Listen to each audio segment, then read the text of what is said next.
Hello guys, तो कैसे हैं आज सभी। जैसा कि आप जानते हैं, हमने क्लास 8th की पॉलिटी एनसीईआरटी स्टार्ट की हुई है, जिसके 4 चैप्टर हम कवर कर चुके हैं कि संविधान क्या है, उसकी क्या विशेषताएं हैं, धर्मनिरपेक्षता के बारे में हमने जाना, फिर हमने संसद के बारे में पढ़ा।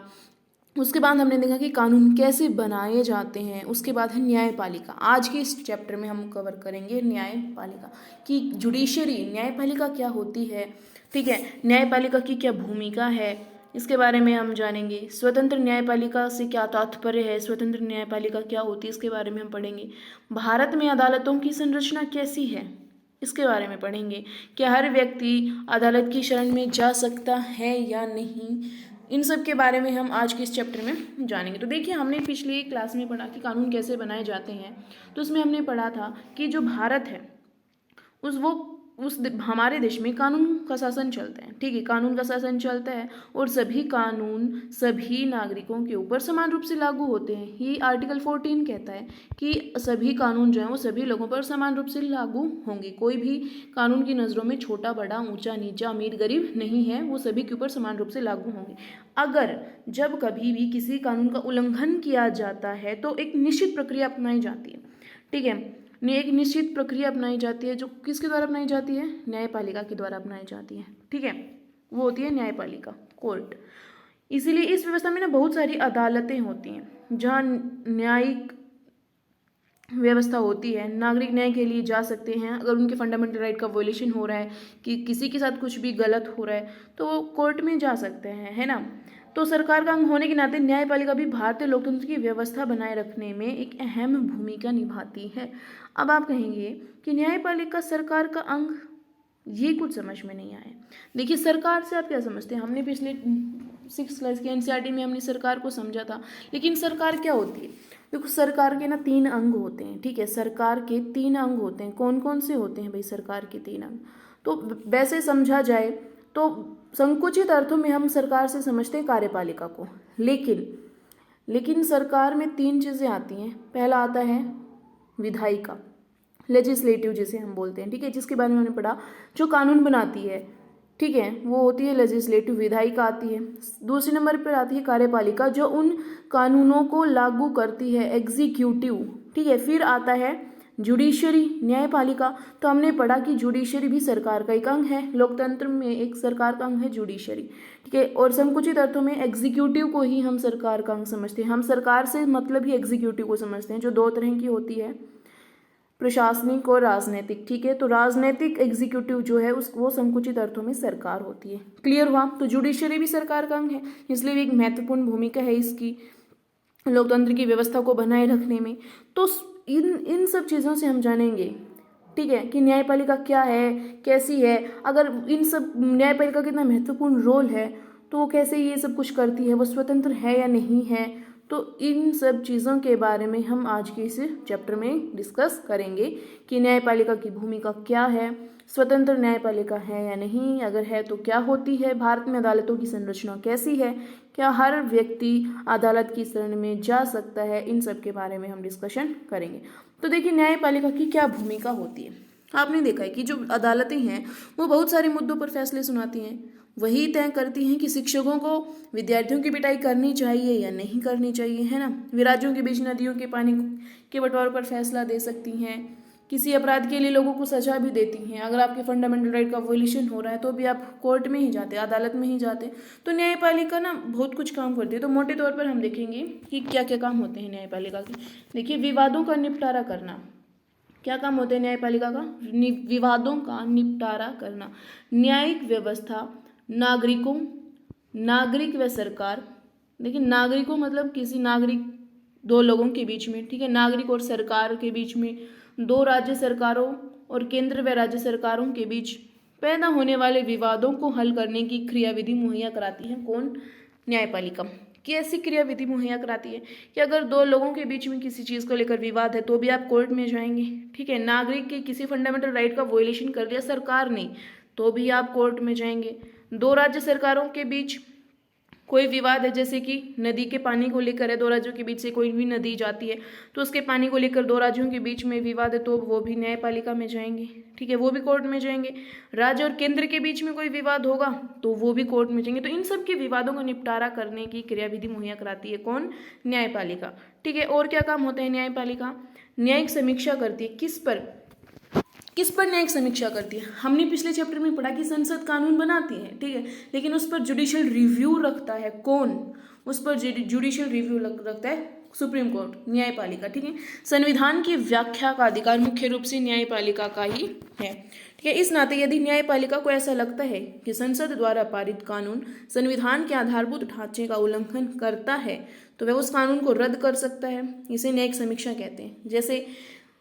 जैसे कि पार्लियामेंट ने कोई भी कानून पारित किया, राष्ट्रपति की सहमति से वो कोई भी कानून बन गया, फिर लगता है कि वो कानून जो है, बनाया गया जो भी कानून है वो हमारे या तो किसी फंडामेंटल राइट का वोलेशन कर रहा है या बेसिक कॉन्स्टिट्यूशन का जो बेसिक फ्रेमवर्क है उसके खिलाफ जा रहा है, उसको ब्रेक कर रहा है, तो वो अनकॉन्स्टिट्यूशन हो जाएगा।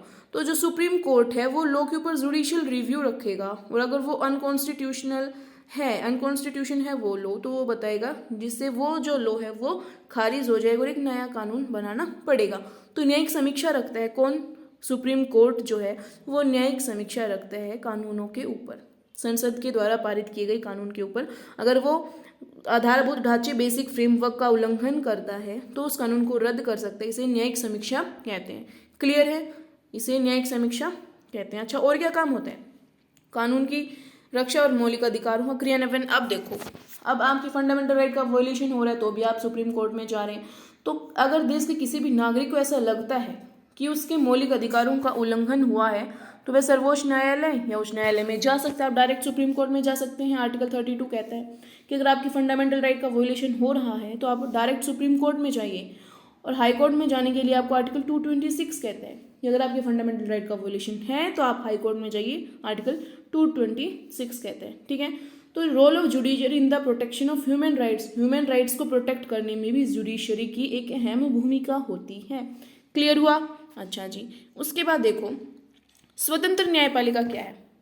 स्वतंत्र न्यायपालिका क्या है? अब आप एक बात सोचिए, एक कल्पना कीजिए कि एक ताकतवर नेता है कोई, उसने आपकी ज़मीन हड़प ली है, आपकी ज़मीन पर कब्जा कर लिया है, और अगर आपके देश में एक ऐसी व्यवस्था है जिस पर जो न्यायपालिका है उस पर मंत्री परिषद का, मंत्रियों का, नेताओं का कंट्रोल है, वो अपनी मर्जी से कुछ नहीं कर सकते हैं, ठीक है। मंत्री जब चाहे आपके जजेस को, हाई कोर्ट के, सुप्रीम कोर्ट के जजेस को हटा सकते हैं, जब चाहे उन्हें सस्पेंड कर सकते हैं या उनको तबादला कर सकते हैं। तो इन सब, अगर ऐसी सिचुएशन होगी तो जिस नेता ने आपकी ज़मीन पर कब्जा कर लिया है तो क्या ऐसी न्यायिक व्यवस्था आपको आपकी ज़मीन वापस दिला सकेगी? नहीं। क्यों? क्योंकि वो जज जो आपके केस का फैसला सुनाएगा वो नेता के पक्ष में सुनाएगा, क्योंकि उसे डर लगेगा कहीं वो उसको हटा ना दें, कहीं वो उसको कहीं और ना भेज दे, है ना।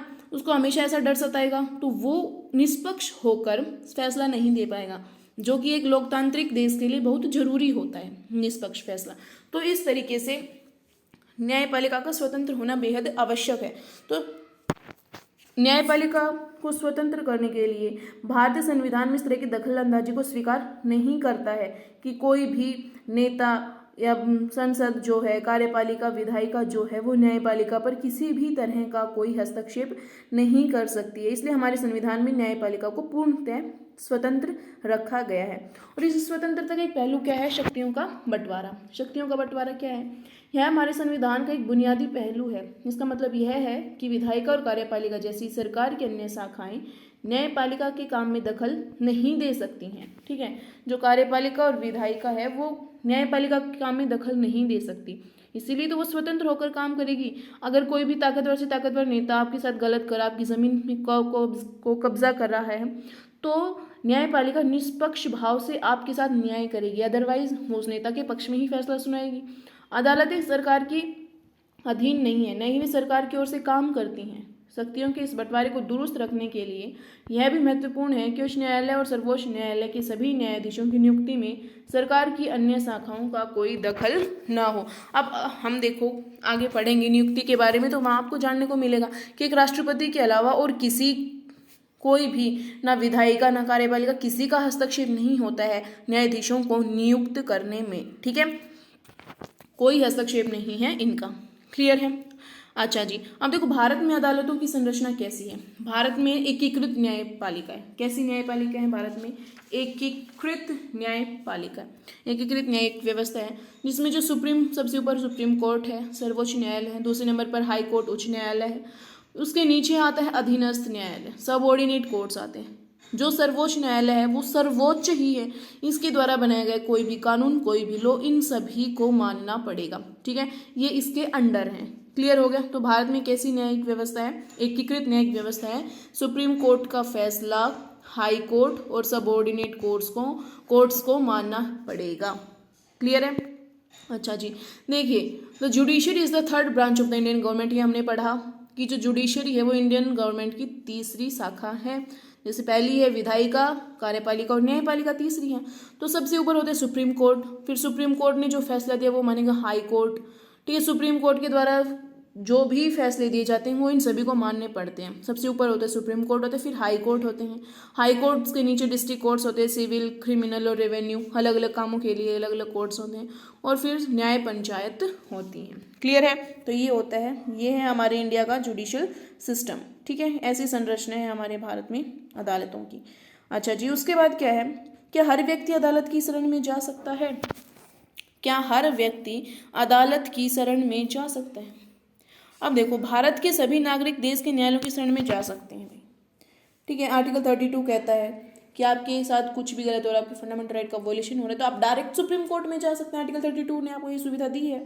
आर्टिकल 226 कह रहा है कि आप हाई कोर्ट में जा सकते हैं। तो हर व्यक्ति जा सकते हैं। अदालत की सुविधाएं सेवाएं सभी के लिए उपलब्ध हैं, लेकिन वास्तव में गरीबों के लिए अदालत में जाना काफ़ी मुश्किल साबित होता है। क्यों?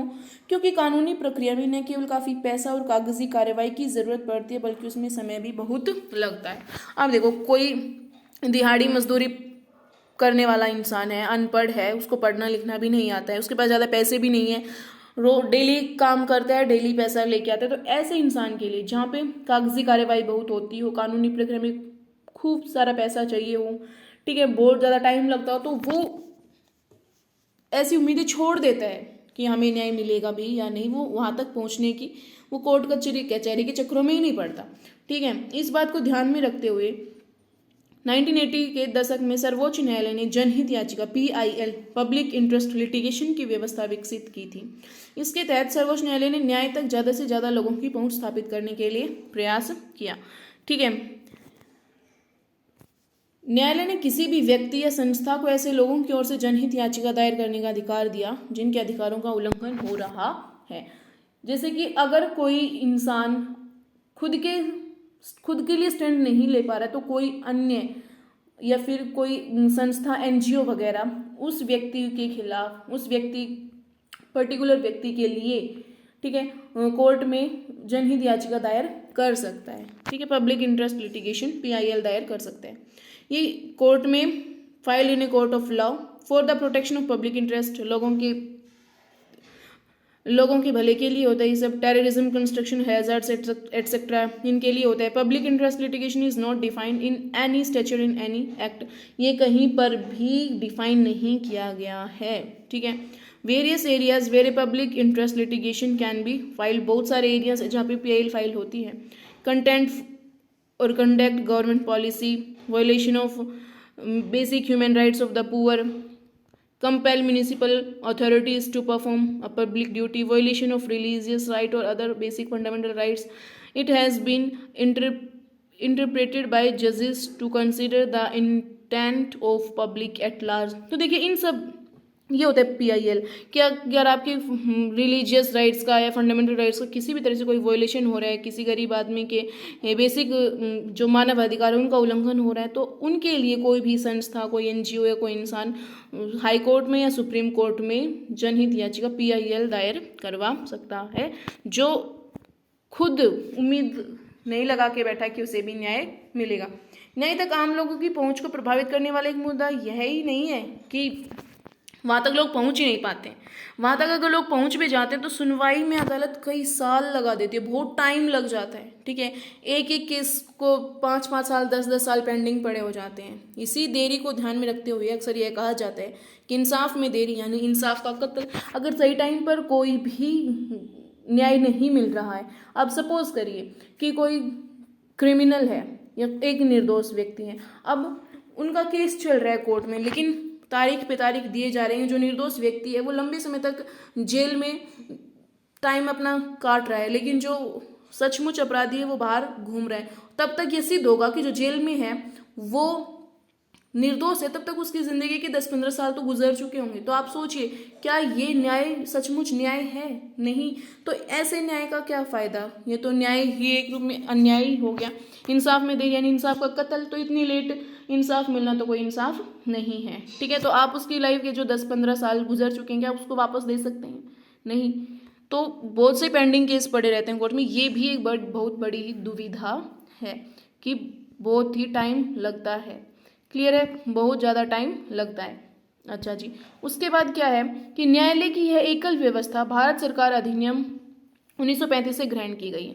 अब न्यायालय हमने देखा कि एकीकृत न्यायिक व्यवस्था है हमारी, तो ये कहाँ से ली गई है? 1935 से ली गई है। गवर्नमेंट ऑफ इंडिया एक्ट 1935 से लिया गया है। भारत के उच्चतम न्यायालय का उद्घाटन 28 जनवरी 1950 को किया गया। कब किया गया था?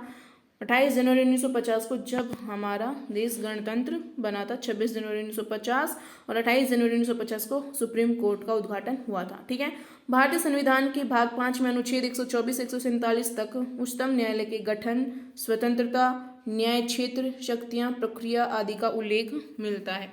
कहाँ पर मिलता है भाई? भारतीय संविधान के भाग 5 में अनुच्छेद 124-147 तक उच्चतम न्यायालय के गठन के बारे में, स्वतंत्रता के बारे में, न्याय क्षेत्र, शक्तियां, प्रक्रिया आदि का उल्लेख मिलता है। मूलतः उच्चतम न्यायालय में न्यायाधीशों की संख्या 8 निश्चित थी, जिसमें से 1 मुख्य न्यायाधीश और प्लस में 7 अन्य न्यायाधीश थे। ठीक है, कितनी थी? 8 न्यायाधीशों की संख्या निश्चित थी। लेकिन 1956 में संसद ने अन्य न्यायाधीशों की संख्या 10 निश्चित की, मतलब 8 से वो 11 हो गए। ठीक है, 1960 में 13 कौन हुए? 13 अन्य न्यायाधीश, प्लस में 1 जो है वो तो CJI हैं ही। 1977 में फिर 17, 86 में 25 हुई, 2008 में 30 और 2019 में 33। ठीक है, तो आज वर्तमान में न्यायाधीशों की संख्या कितनी है? 34 है, जिसमें से 33 जो हैं वो अन्य न्यायाधीश हैं और प्लस में 1 मुख्य न्यायाधीश। क्लियर है? वर्तमान मुख्य न्यायाधीश कौन है? DY चंद्रचूड़ है। क्लियर है? अच्छा जी, उसके बाद देखिए न्यायाधीशों की नियुक्ति। सुप्रीम कोर्ट में न्यायाधीशों की नियुक्ति कैसे होती? उच्चतम न्यायालय के न्यायाधीशों की नियुक्ति राष्ट्रपति करता है। मुख्य न्यायाधीश की नियुक्ति राष्ट्रपति अन्य न्यायाधीशों एवं उच्च न्यायालयों के न्यायाधीशों की सलाह के बाद करता है। कैसे करता है? राष्ट्रपति करते हैं, लेकिन जो CJI chief justice of India मुख्य न्यायाधीश की नियुक्ति करेगा राष्ट्रपति, वो अन्य न्यायाधीशों और हाई कोर्ट के न्यायाधीशों की सलाह के बाद ही करेगा। इस तरह अन्य न्यायाधीशों की नियुक्ति भी होती है। मुख्य न्यायाधीश के अतिरिक्त अन्य न्यायाधीशों की नियुक्ति में मुख्य न्यायाधीश का परामर्श आवश्यक है। किसका परामर्श आवश्यक है? CJI का परामर्श आवश्यक है। इस परामर्श को लेकर ना काफी बार विवाद हुआ है। 1982 में न्यायालय ने कहा था कि परामर्श का मतलब सहमति नहीं है, कि जो CJI ने परामर्श दिया है वो सहमति नहीं है, वो सिर्फ विचारों का आदान प्रदान है। लेकिन द्वितीय न्यायाधीश मामले 1993 में सुप्रीम कोर्ट ने अपने फैसले को फिर से परिवर्तित कर दिया।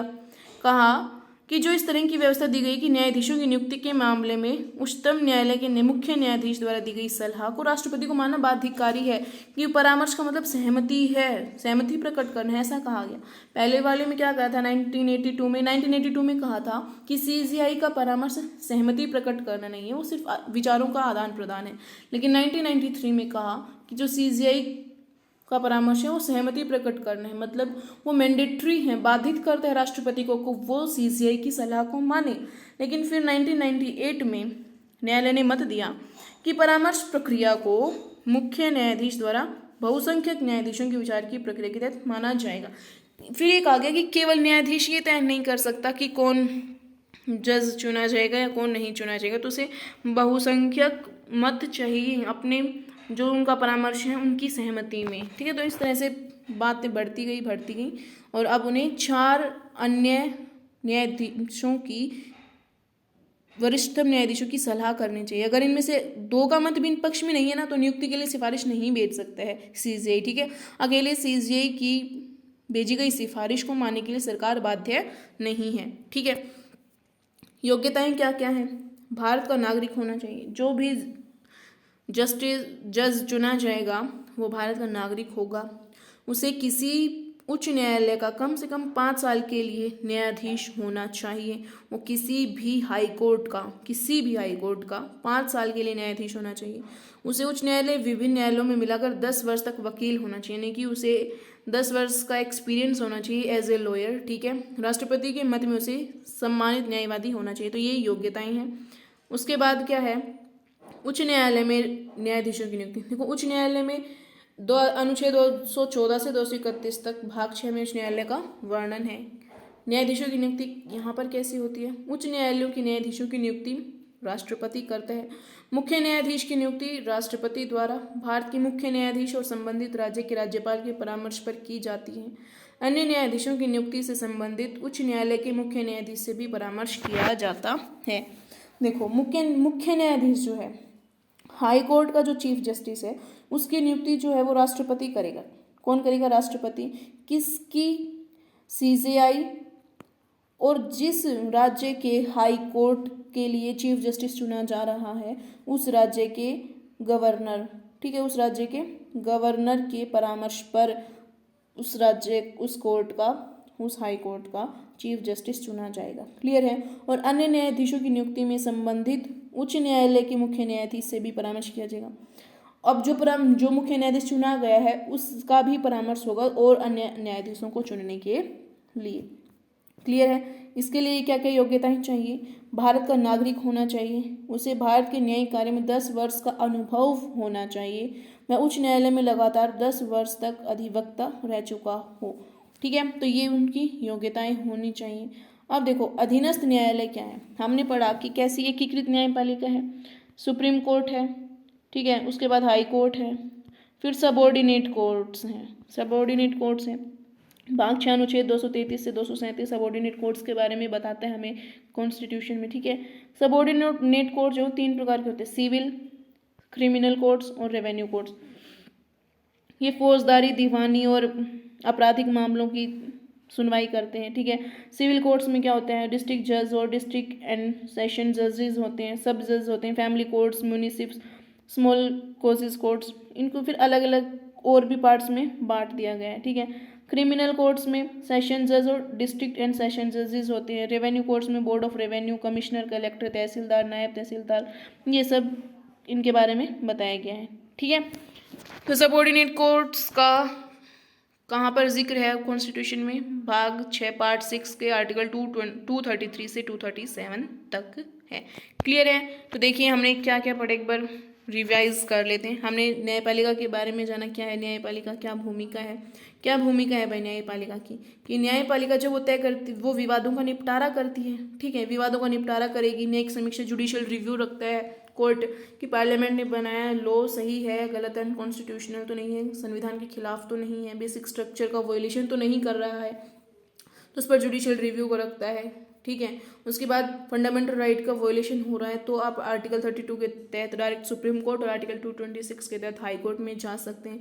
और आपके ह्यूमन राइट्स का प्रोटेक्शन करना भी जुडिशरी का एक महत्वपूर्ण काम है, ठीक है। स्वतंत्र न्यायपालिका क्या है? स्वतंत्र हमारी जो जुडिशरी है वो इंडिपेंडेंट है, ठीक है, इंडिपेंडेंट जुडिशरी है। कार्यपालिका और विधायिका, सुप्रीम कोर्ट या फिर न्यायपालिका के कामों में कोई भी दखल अंदाजी नहीं कर सकते, ना ही उन्हें नियुक्ति के मामलों में उनकी कोई दखल अंदाजी होती है। क्लियर है? भारत में अदालत की संरचना सर्वोच्च न्यायालय, उसके नीचे उच्च न्यायालय और फिर उनके नीचे अधीनस्थ न्यायालय। सर्वोच्च न्यायालय द्वारा बनाए गए कानून सभी को फॉलो करना पड़ेगा।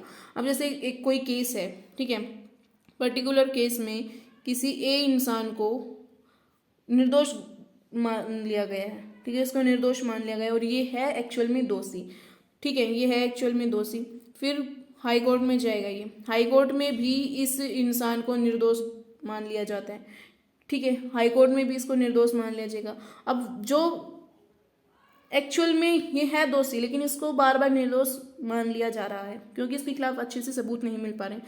तो फिर ये जाएगा मामला, अगर आप हाई कोर्ट के फैसले से भी सेटिस्फाई नहीं हुए हैं तो फिर आप जाएंगे सुप्रीम कोर्ट में, ठीक है। और सुप्रीम कोर्ट ने फैसला दे दिया कि भाई ये दोषी है या निर्दोष है।